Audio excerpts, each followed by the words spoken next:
Today's episode of Recovery Survey is fueled by Brainwash Coffee Company. I'm sure you've heard that drug and alcohol use is on the rise, especially during the pandemic, and Brainwash Coffee Company is working to raise money and awareness to support people seeking help. They donate 50% of their profits, and their mission is to give back to the amazing recovery community. Their why is bold and their coffee is fresh, so if you want to sip on an amazing brew that warms your mind, body, and soul, then visit brainwashcoffeeco.com and use promo code RECOVERYSURVEY at checkout to get $5 off your first order. Brainwash Coffee Company. Simple coffee for complicated people.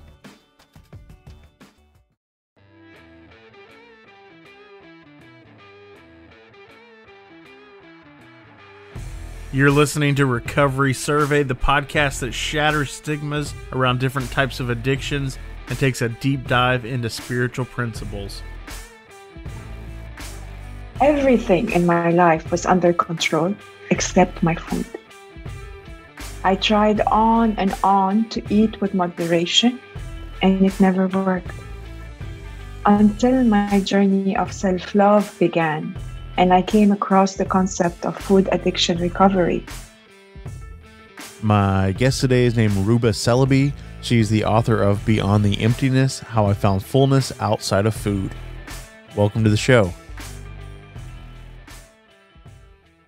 Hello, everyone. I'm Rouba Chalabi, and I'm a food addiction counselor and a biodynamic breathwork and trauma release practitioner. And I'm also the author of a book called Beyond the Emptiness, How I Found Fullness Outside of Food. And I'm so delighted to be here because I'm also a recovering food addict. And yeah, every day is a day of recovery. Every day is a day of growth. And every day is a day of connecting to my unease and attending to my needs in order not to go back and resort to the old ways of using food as my tranquilizer. So glad to have you on, and like we were talking about before we started, this is our second take because we had some technical difficulties with the first recording, so I'm so grateful that you were gracious enough to come back and share your story again. You're welcome. You're welcome. Delighted to do that. I've read the book, so I feel like I kind of already know you, and this is our second time recording this, so I feel like I already know the story, but for the people that are listening, if you wouldn't mind kind of going through your story and going back to your childhood and kind of telling us how the whole relationship to food started and what that looks like. Yeah. So I've always had a very big hunger. I always had a very deep hunger. And everyone around me used to try to control my food. And it used to drive me nuts because I would feel policed. I would feel scrutinized. And as a child, I was so confused and I was so lost. I didn't understand. I mean, why is everybody so obsessed with my food? And why do I have a large appetite? As a child, I felt it was so unfair. And I was like, I hate God. I cannot stand God. Why did God create me the way I am? And it just created in me the sense that my body is my enemy. And so for me to be able to cope with life, I had to tranquilize myself with food. And at the same time, I had to dissociate from my body as if my body did not exist. I escaped to my mind. I was brilliant. I was overaccomplished, always very successful in everything I did. However, my body did not exist. Everything in my life was under control except my food. And no matter how much I tried to lose weight through controlling my food intake, it never worked. I tried on and on to eat with moderation, and it never worked. Until my journey of self-love began, and I came across the concept of food addiction recovery and understood that it's not about willpower and it's not about moderation, but it's avoiding all those addictive substances. In my case, it's sugar and flour. and anything that is highly processed food, and going to eating real food, wholesome food in a structured way, and having a spiritual program and an emotional growth program until I was able to really understand myself, connect with myself, and stop using food as a tranquilizer and connect to my emotions and understand the underlying needs behind my emotions and begin finding fullness in life outside of food. I love that, where you just what you're talking about there, about it wasn't just learning, it wasn't about the self will, it was learning to love yourself. I love that you made that point, and I think that a lot of people have that idea about recovery, no matter what the substance or what the behavior is their mindset is like, just stop, and it's not that simple. Yeah. The thing is, because there's sometimes a lot of misconception. I don't know about other kinds of recoveries, but especially when it comes to food, there's a misconception that eating or the addiction is the problem. However, the addiction is not the problem. The addiction is a consequence, and the addiction is there for a coping mechanism, for a survival with life. The addiction is a consequence. The problem is somewhere else. And whenever we're actively in our addiction, whenever we are actively overeating and actively really eating so much processed food, it's impossible to understand what's the underlying cause of our addiction. And that's why a lot of people struggle to stop this abusive relationship with food, or this abusive relationship with anything that they're addicted to, because it's like this back and forth with it, but there's only growth after this relationship ends. There's only possibility to grow emotionally, to grow spiritually, after we refrain from all those addictive substances, because we want to break the cycle of addiction. We want to break the cycle of compulsive eating. And when we're able to remove that distraction is when we are able to grow. So what was that moment for you where you broke that cycle, where you had like that aha moment, or you realized that the way that you were living was not healthy, or what was that moment for you? Like that, what was the turning point, I guess would be the best way to phrase that question. Yeah. So the turning point for me was when I was 39 years old, actually. And at that time, I was at the peak of my career. I was a vice president in an international organization covering a very, very big region, which meant I was working nonstop, because at any time zone, it was a working day somewhere.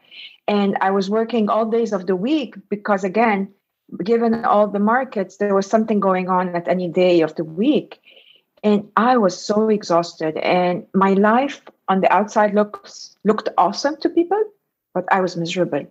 And I was confused because I had thought that when I would reach the peak of my career, I would be the happiest woman in the world, only to realize that I was miserable, and it was not convenient for anybody to entertain how miserable I was. It wasn't something that I could engage or have the space to discuss it with anyone. And I just felt that I was drowning. And it happened that there were a lot of reorganizations happening. And I felt so used by work, used by my family, used by everyone.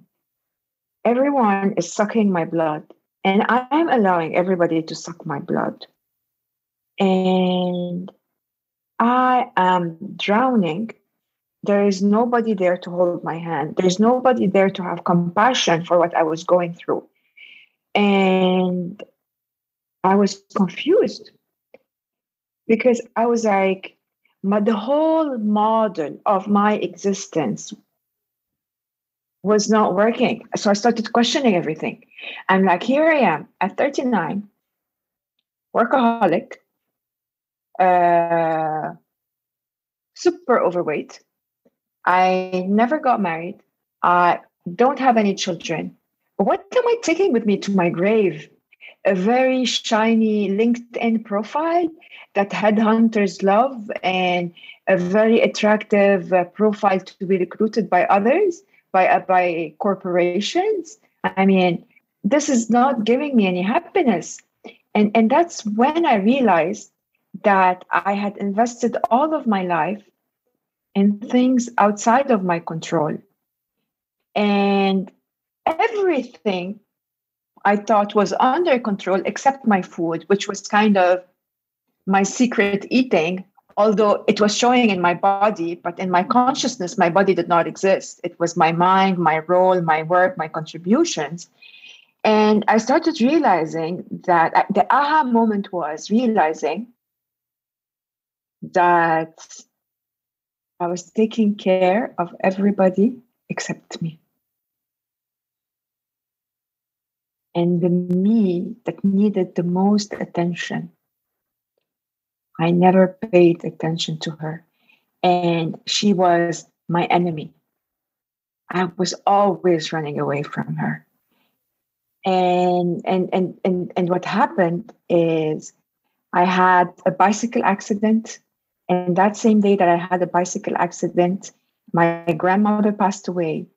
And I was forced to be in bed. So my rhythm of workaholism and waking up very early in the morning and over exercising, even though I had gained so much weight and I was at the peak of my weight, but I was kind of still trying to go into that direction.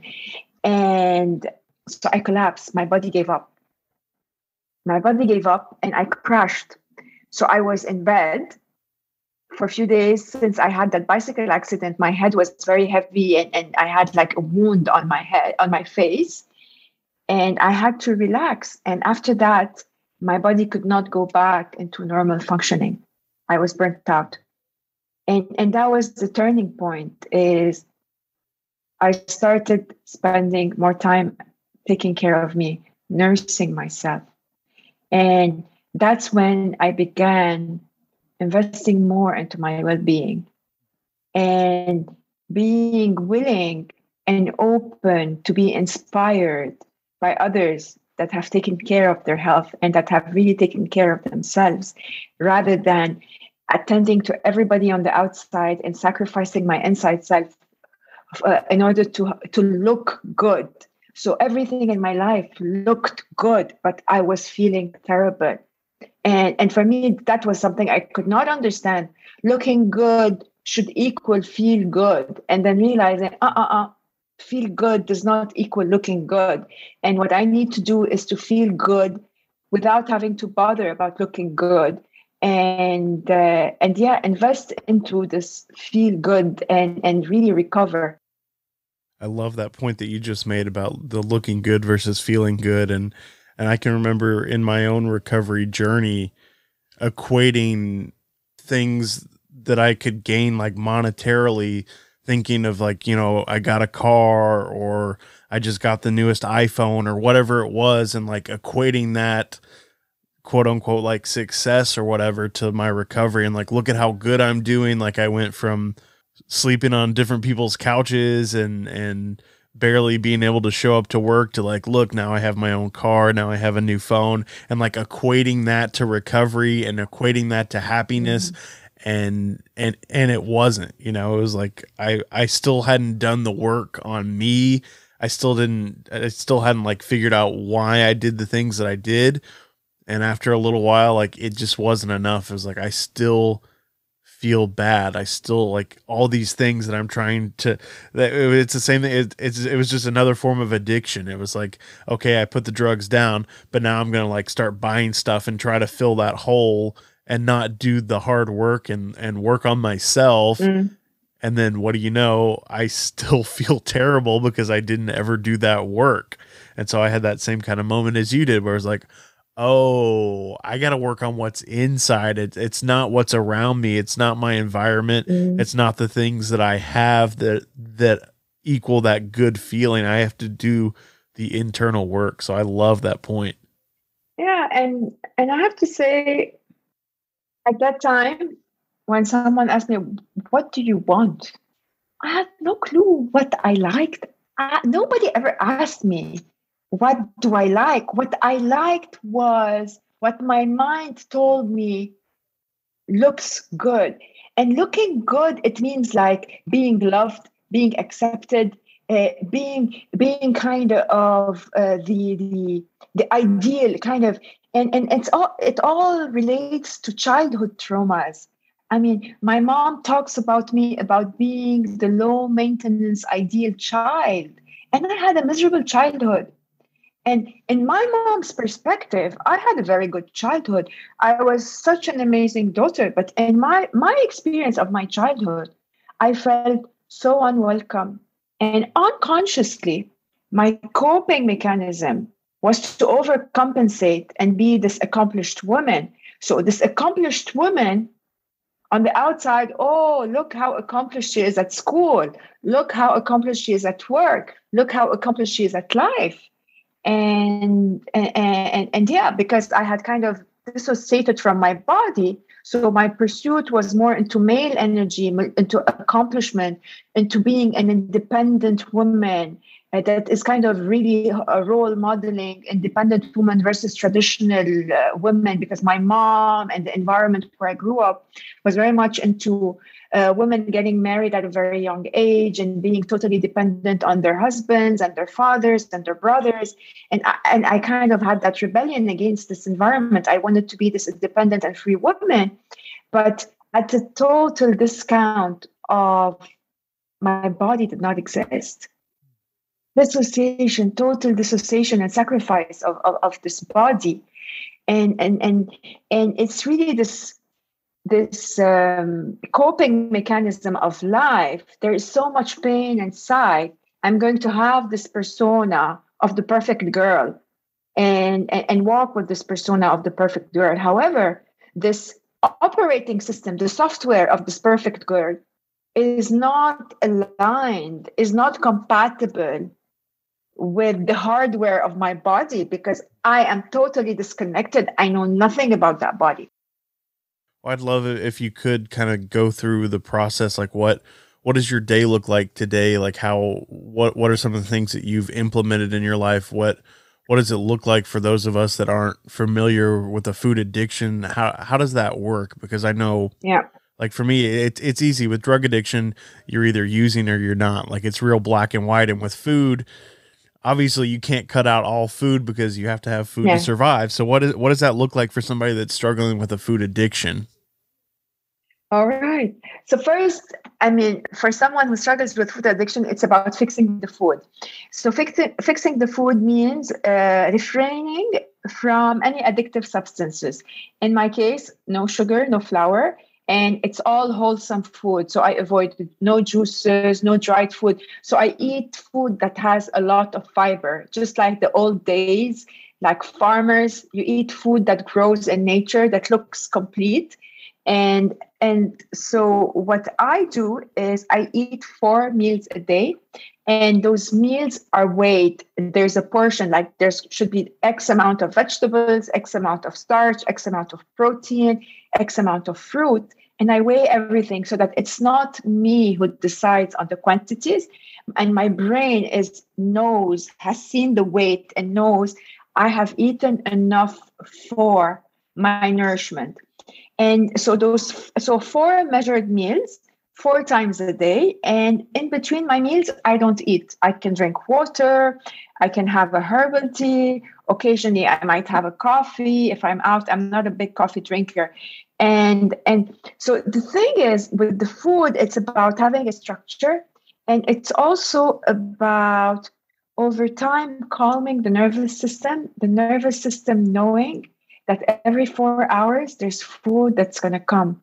Food is an abundance. Food is not going to run away.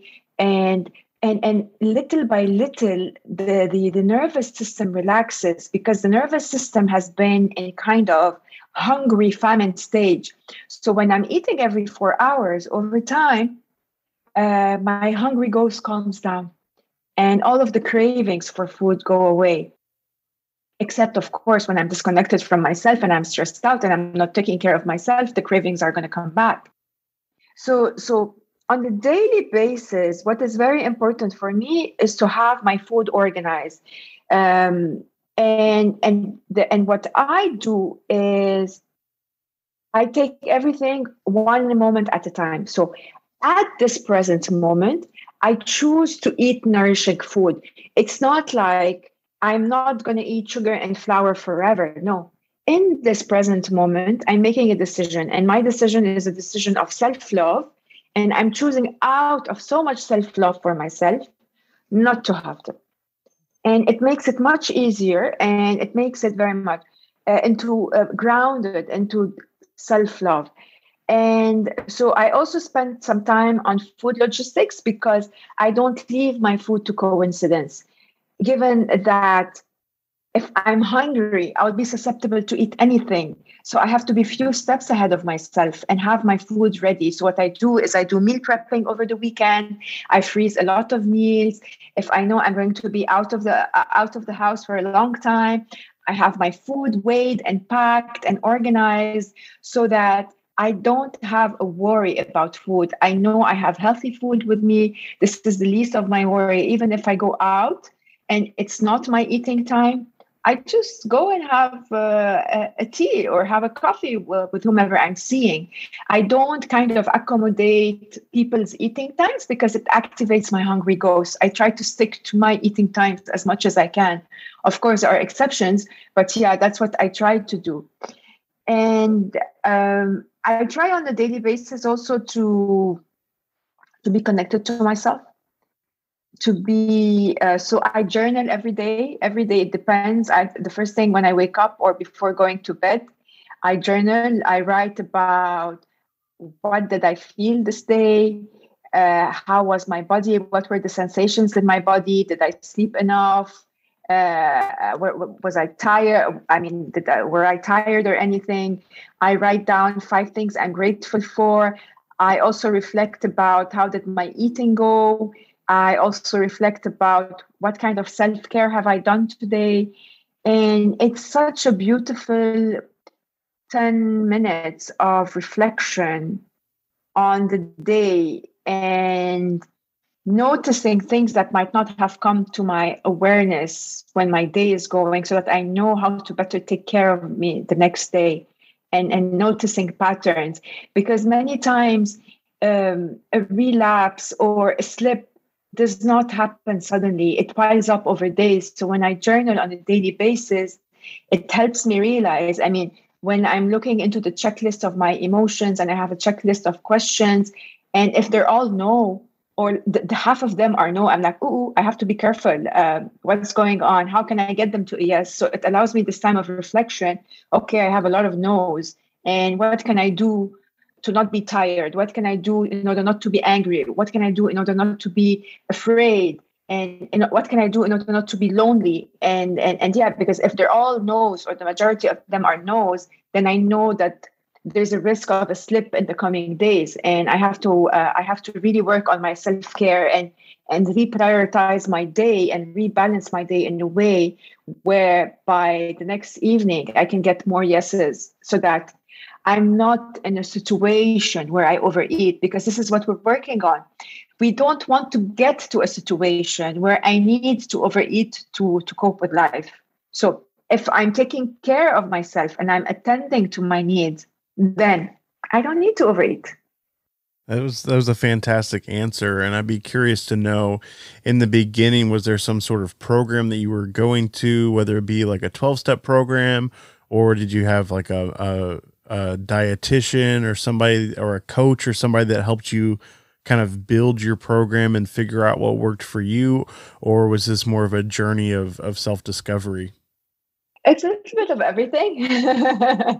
So it started with self-discovery and my journey to self-love and spirituality, and really connecting with myself. And by the time I kind of felt connected to myself, and I felt I was at a place where I wanted to invest into my well-being, And because I was open, I bumped into a friend who recommended a food addiction counselor. And then I started a food addiction recovery program that was inspired by the 12 steps. And in parallel, I was doing other healing modalities that I was across. And then I realized that there was a lot I wanted to do in the realm of emotional and spiritual growth, because I had reached a stage where I had lost my excess weight and I had reached my target weight. But I was like, and then I thought then that all of my life problems are going to be resolved, that if I have the ideal body, all of my life problems will be resolved. And it's the same mindset that I had since I was very young. When I reach the peak of my career, all of my life problems will be resolved. I'll be the happiest woman. It's the same when I've become thin, which I was never thin. All of my life problems are going to be resolved. Only to realize, oh, if I don't work on my emotional and spiritual growth, I can very easily go back to where I was before, and which has happened so many times. It's doing a diet and losing the weight and then gaining it again. And that's when I decided to quit corporate life and quit this workaholism and go and jump into the unknown and go into an inner and outer pilgrimage. And I went and spent the summer in a meditation center doing a lot of process work and going very, very deep and being invited to connect with my pain and to connect with my vulnerabilities. And I would look at the teachers and facilitators and like, what pain? I've been a superwoman all of my life. And they would talk about pain. And I'm like, pain? Until I got to a place where it was layer of pain after layer of pain after layer of pain, and really releasing all of those suppressed emotions, allowing this little girl in me who was a robot, who was like this perfectionist robot, to be this girl who's afraid, to be this vulnerable girl who never really expressed any negative emotions. They were all so suppressed inside of her. And I had to go through a journey of really feeling that pain, connecting to that pain, and then going and spending time. It was followed then by a phase where I spent with my parents, because I felt when I was a child, I was the parent and my parents were the children. And I needed to go back into correcting this relationship where I am the child, even though I was like in my early 40s. And they are the parents. And since I had lived so far away for so long, it was also a very nice journey, because since I had changed, they had changed as well. And I had forgiven them, because I also went through a huge process of forgiving them for everything they have done. Our relationship totally shifted. And actually resting in my parents' nest and was a very nice experience, a very healing experience of putting back relationships where they're supposed to be. Me being the child and them being the parents. Yeah, and with that came self-acceptance. Because at the end, the addiction was an escape from me. And I was using food to compensate for all my limitations. Mm-hmm. And then now that I did not want to use food anymore, I had to face my limitations and accept all of my imperfections. And that was a very big aha moment of going very deep into this attic and really connecting to this wounded part of me, to all those rejected parts of me that I was hiding very, very deep, and embracing them as they are without wanting to fix them. And in my case, it was my high sensitivity. I am highly sensitive to light. I am highly sensitive to sounds. I am highly sensitive. My senses are very, very sensitive. So it's very easy for me to get a sensory overload. And in the past, I never, I mean, even though the sensory overload had always been there in my life, but I had never processed it or realized that it was something wrong in me or anything. My immediate reaction is to overeat. My immediate reaction was to go and get food and calm my nervous system down. And that's why the journey of recovery is a journey of exploration, because addiction is hiding something. And unless we go very deep, that's when we're going to discover what is addiction hiding. And once we tackle what addiction is hiding, then it lessens the force of the addiction. There's no need for the addiction anymore. That was great. Well, I've added a new question that I like to ask now towards the end of the show, since you were on the last time, and that is, was there one like famous quote or something that someone told you that just had like a really big impact on your life, something that changed your perspective? Yeah, there are many, but I'm just going to use one, which is by Khalil Gibran, and it goes, and God asked me to make peace with my enemy.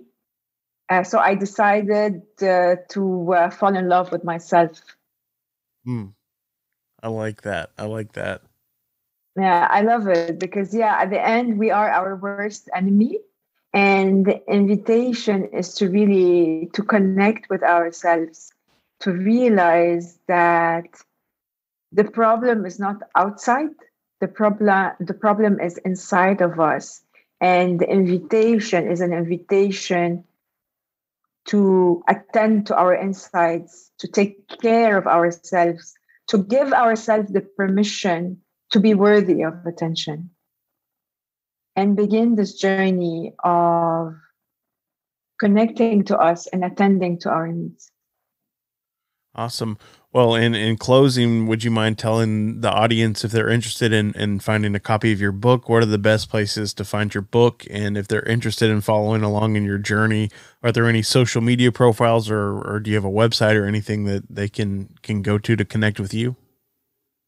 Yeah, sure. So the book is called Beyond the Emptiness, How I Found Fullness Outside of Food, and it's available on Amazon. That's very easy. You can go to your local Amazon site and you will find the book, and you can order it online. You can download a copy or order a hard copy, or a soft cover copy of the book.